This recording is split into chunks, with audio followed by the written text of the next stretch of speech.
Para pemirsa Suyanto.id, ketemu lagi di channel pendidikan Anda. Ini sebuah channel yang digagas dan dibangun untuk berbagi pengetahuan dan belajar sepanjang hayat. Nah, dukung kami.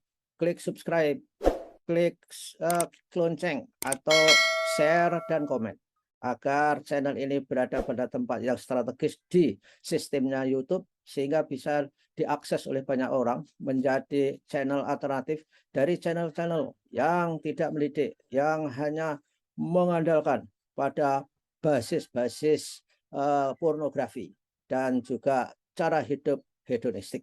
Nah, kita akan berbagi pengetahuan, terutama halo para warga PSHT.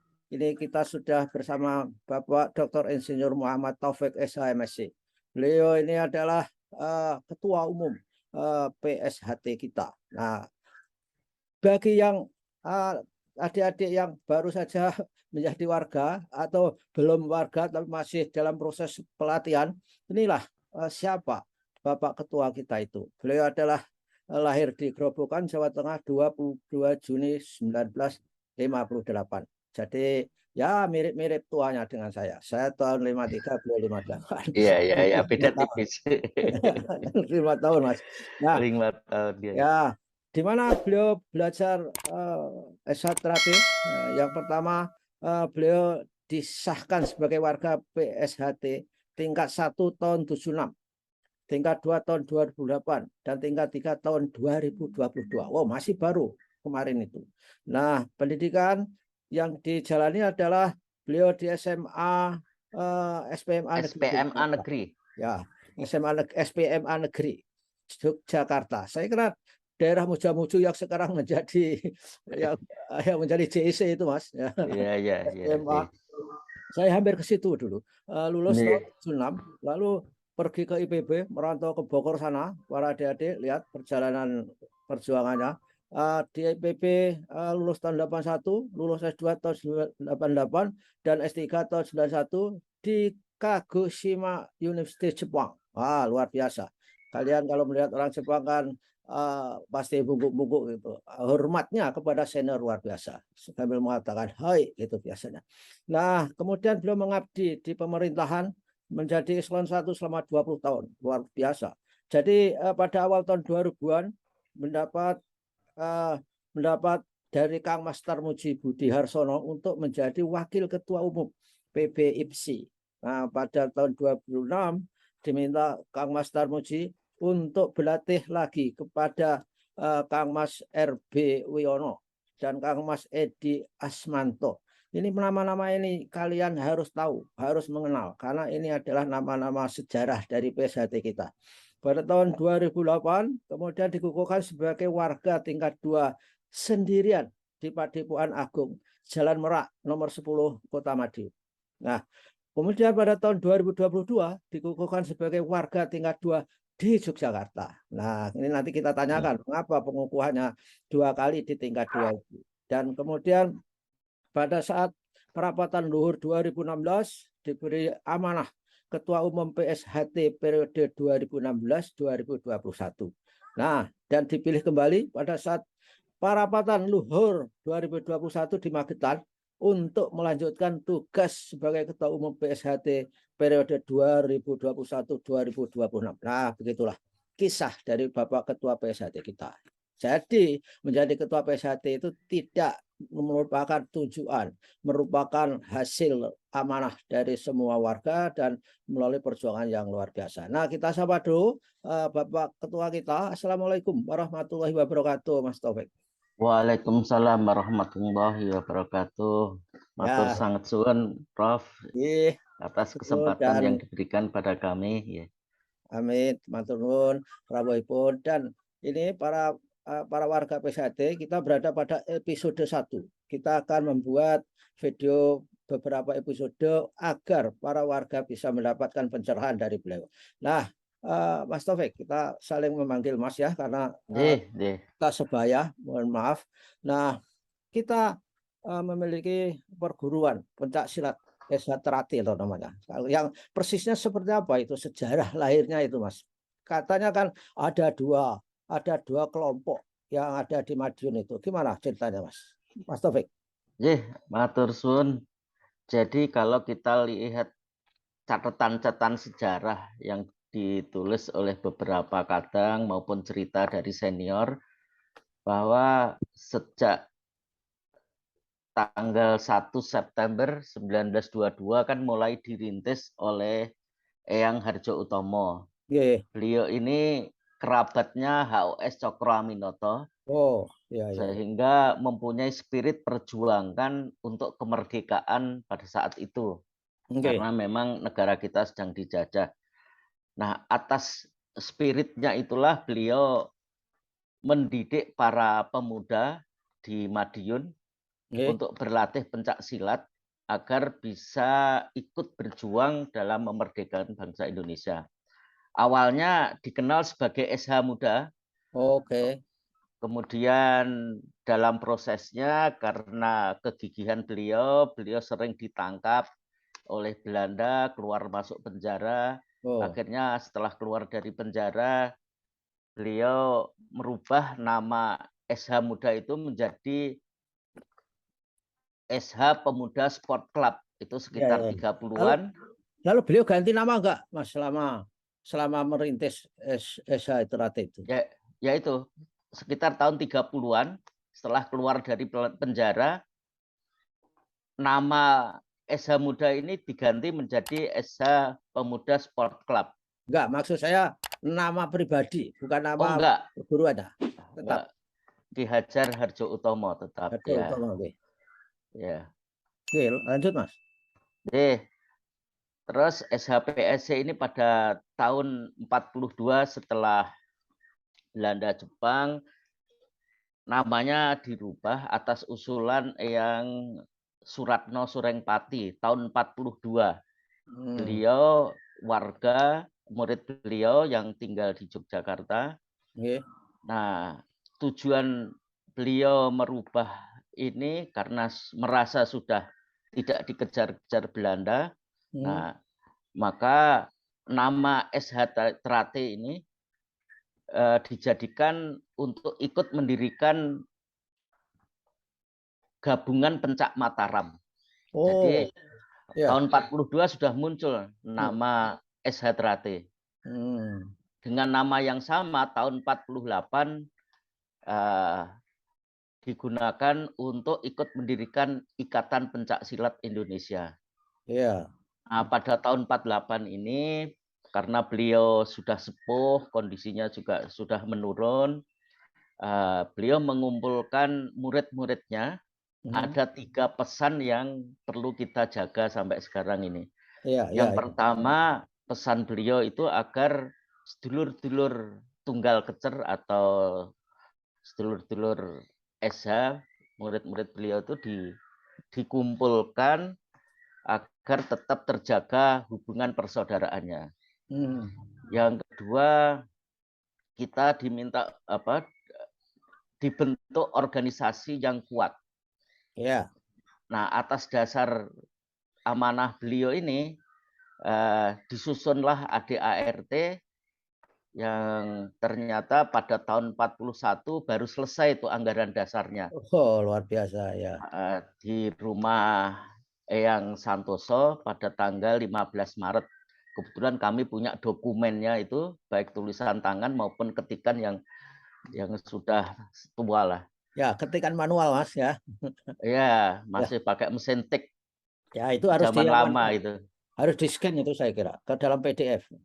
Iya, ya. Terus yang ketiga, lanjutkan ajaranku. Jadi 3 pesan, satu mengumpulkan para warga agar tetap rukun, yang kedua membentuk organisasi yang kuat, dan yang ketiga melanjutkan ajaran yang dikembangkan oleh Eyang Harjo Utomo. Nah, Oh, ajaran itu secara eksplisit itu dirumuskan oleh para sesepuh kita ada di Mukadimah. oh, Yang kedua ada di lambang. Lambang itu syarat dengan makna lambang yang segi 4 itu digambar oleh Eyang Badini, Mas Badini bersama istrinya Eyang Santoso. Kebetulan Ya. istrinya Eyang Santoso ini seniman, pelukis gitu ya. Jadi artistiknya itu bisa dapat gitu. Oh ya. Nah, tahun 62 ada penyempurnaan dari anggaran dasar tahun 51 dan dilengkapi dengan ART-nya. Ya. Nah, di dalam ART itulah ada lambang, ada penjelasan mengenai makna dan sebagainya. Oke. Nah, yang ketiga, di setiap jurus itu ada simbol-simbol makna yang menjadi ajaran kita. Ya. Terus yang keempat itu ada di Uborampe. Jadi setiap pengesahan Ya. itu ada tumpeng, ada segala macam Uborampe itu yang menyimbolkan juga pesan ajaran budi luhur. Ya. Ya. Dan yang kelima itu tertulis secara rinci di wasiat SH. Nah, mulai tahun 2016 wasiat itu kita masukkan di anggaran rumah tangga. Jadi Ya. itulah pedoman dasar yang akan kita jadikan bahan untuk melanjutkan amanah yang Harjo Utomo tadi. Jadi Ya. yang intinya semuanya itu organisasi kita ini satu harus menjadi ikatan antar warga setia hati. Hmm. Yang kedua membawa ajaran budi luhur. Hmm. Dan yang ketiga memancarkan perilaku budi luhur. Oke. Ya. Ya. Ya. Itu yang harus kita emban bersama agar keberadaan warga SHT maupun organisasi SHT ini benar-benar dapat dirasakan manfaatnya, baik oleh keluarga, oleh masyarakat, oleh bangsa dan negara kita. Oh. Ya. Ya. Ya. Luar Ini biasa. luar biasa.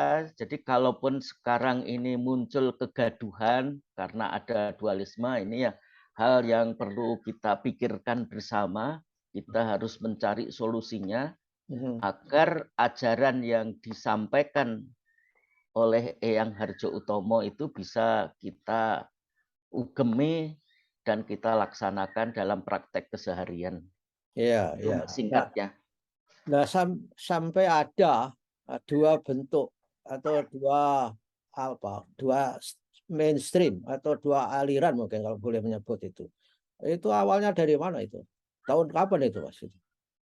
Ya sebetulnya apa kegaduhan ataupun eh, kondisi kenapa kita menjadi seperti sekarang ini ya, sejak tahun 2012-an lah. Oke. Setelah 2012-an ada komunikasi yang tersumbat sehingga ada riak-riak, bahkan ada demo yang menuntut dua hal sebetulnya. Iya. Yang pertama agar Mubes atau yang sekarang dirubah menjadi parapatan luhur itu Hmm. dilaksanakan secara tertib lah setiap Iya, iya, iya. 5 tahun sekali. Iya. Dan Mas, Yang menyelah, kedua, mohon maaf ya, Mas, menyelah. ya, Yang istilah parapatan luhur itu juga dimiliki oleh mereka atau untuk kita saja itu? saya belum tahu persis anggaran dasar mereka. Yang pasti Iya. dawuhnya Mas Maji waktu itu Iya. agar istilah Mubes Hmm. atau itu diganti dengan parapatan luhur. Oke. Alasan beliau agar forum musyawarah besar ini dilandasi oleh ya ajaran budi luhur, Oke. terutama musyawarah mufakat. Yang kedua menghargai atau ngugemi para sesepuh yang diakui sebagai majelis luhur. Oh, oke. Jadi ada perubahan mendasar dari perapatan luhur 2016. Satu, perubahan nama Mhm. dari Mubes menjadi Parapatan Luhur. Perapatan. Yang kedua, Dewan Pusat diganti menjadi Majelis Luhur. Oh, majelis luhur. Ya, jadi kenapa perubahan ini diperlukan menurut Mas Maji agar orang-orang yang ditunjuk sebagai anggota Majelis Luhur ini ya betul-betul menunjukkan keluhuran budi pekertinya Oke, dan menjadi contoh bagi para warga SHT yang lain. oke. Karena anggota Majelis Luhur ini di dalam anggaran dasar dieksplisitkan orang yang paling layak diteladani Hmm. keluhuran budi pekertinya. Ya, ya, ya. Nah, Mas, mohon maaf, Ya, menyelah ya. ya. Terminologinya kok semakin lama seperti mendekati terminologi di taman siswa. Apakah ada hubungan historis ya dengan taman siswa? Misalnya, gimana, Mas? Kemungkinan besar ada, Nah, kemungkinan besar. Cuman secara langsung saya belum ketemu. Yang pasti karena eranya Eyang Harjo Utomo dengan Ki Hajar Wantoro? Dewantoro dan sebagainya, ini kan Ya, mempunyai era yang masa sama. pergerakan, Ya, masa pergerakan di Budi Luhur, di Budi Utomo ya waktu itu ya, ya, ya. pergerakan Budi Utomo. Jadi suasana batin itulah yang menyebabkan antara ajaran setia hati dengan ajaran taman siswa ini sangat mirip. Hmm. Nah, Yeah. ajaran-ajaran supaya semua warga kita, adik-adik, memiliki budi luhur di dalam perserikatan, di dalam persaudaraan PSHT ini cara mengajarkannya gimana? Atau diperkenalkan secara kognitif, secara informatif begitu nggak Mas? Gimana? Jadi di dalam proses pembelajaran ini kan setiap ketemu mulai latihan Iya, itu diminta untuk salaman, saling bersalaman. ya, oke, Terus kemudian melakukan kegiatan-kegiatan latihan yang sifatnya fisik. Setelah misalnya istilahnya osdower atau pemanasan, ya, setelah pada masa istirahat itu pelatih memberikan penjelasan mengenai ajaran keesaan atau ajaran setia hati, ajaran budi luhur tadi. ya. Hmm. Nah, nanti setelah pulang atau sebelum pulang ya dilakukan untuk kegiatan salaman lagi. Nah, proses latihan inilah yang diharapkan menjadi perekat persaudaraan dan ikatan persaudaraan ini diharapkan agar terjadi proses untuk saling mengingatkan atau mengajak serta. Jadi di dalam bahasa mukadimah itu mengejak serta para warganya menyingkap tirai selubung hati. Oke, Artinya ya, ya, ya. untuk saling mengingatkan agar kita senantiasa membersihkan hati dan pikiran kita untuk menjaga kelanggengan persaudaraan ini. Hmm. Ya, ya, ya.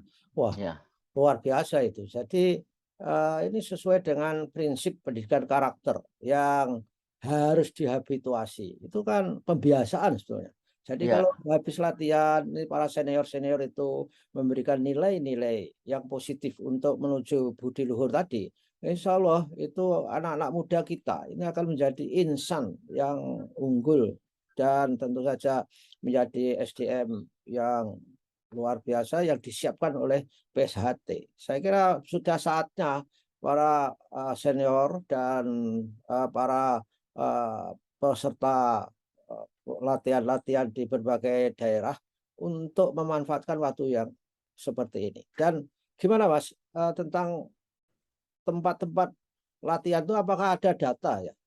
PSHT itu berapa tempat, berapa ribu anggota, luar biasa ini Mas.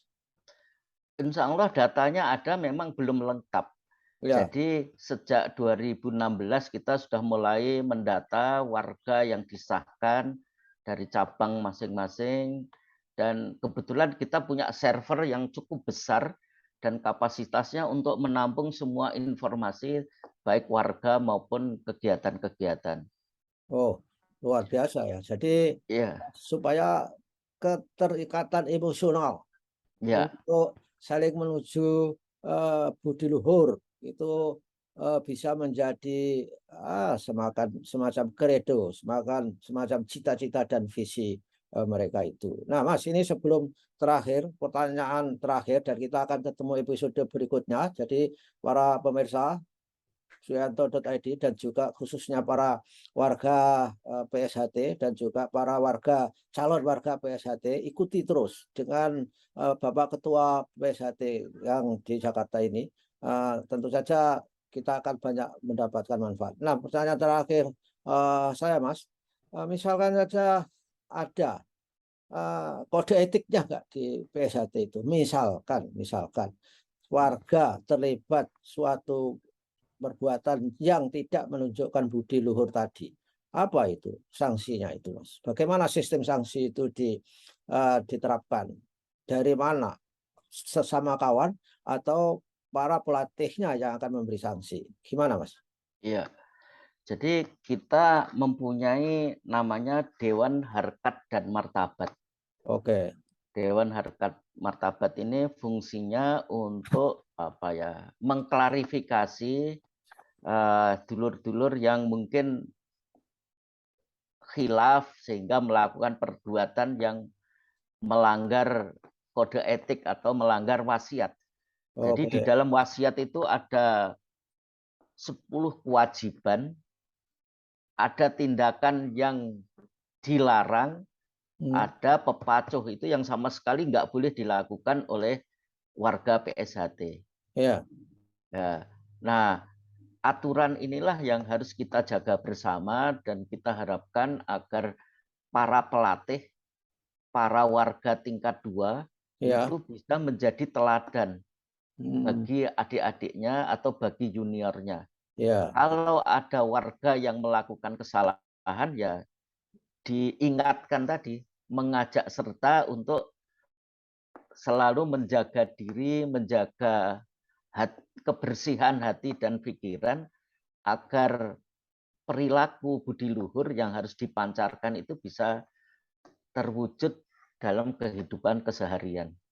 Oke, baiklah, Mas Taufik, para pemirsa, terutama para warga PSHT, demikianlah bincang-bincang dengan Bapak Ketua Umum PSHT kali ini, dan akan ketemu lagi minggu depan. Ikuti terus, tentu saja para warga yang baru saja disahkan, yang lama disahkan, dan yang akan disahkan, supaya kita tetap bisa menjadi warga yang baik, mewujudkan budi luhur tadi.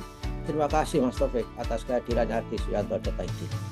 Sami-sami, matur suwun Mas Yanto. Mudah-mudahan persamaan ini membawa berkah bagi kemajuan persaudaraan kita. Amin. Amin. Terima kasih. Wassalamualaikum warahmatullahi wabarakatuh. Waalaikumsalam warahmatullahi wabarakatuh.